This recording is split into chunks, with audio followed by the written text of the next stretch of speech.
మనం అయ్యప్ప దీక్ష సందర్భంగా ఈ మాట బాగా చెప్పుకోవాలి. హిందూ మతంలో ఉండే అన్ని భేదాలని పోగొట్టగలిగే ఏకైక దీక్ష అయ్యప్ప దీక్ష. సమైక్యాన్ని నిలబడుతున్నారు. కులభేదం లేదు, ప్రాంత భేదం లేదు. నేను ఇటీవల విన్నాను, ఇతర మతస్థులు కూడా అయ్యప్ప దీక్ష తీసుకుంటున్నారు కొంతమందిని. చాలా సంతోషించాను. స్వచ్ఛందంగా వారు తీసుకుంటే మనకు ఆనందమే కదండి.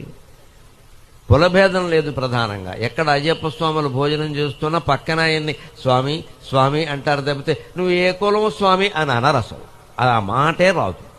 ఎటువంటి భేదము లేకుండా 4 మెతుకులు నీ పక్కన కూర్చుని తినడానికి దిక్కుమాలిన కులం అడ్డమైతే ఈ అధవ కులం తీసుకెళ్లి గంగలో బారేద్దామని అందరికీ చెబుతున్న దీక్ష అయ్యప్ప దీక్ష.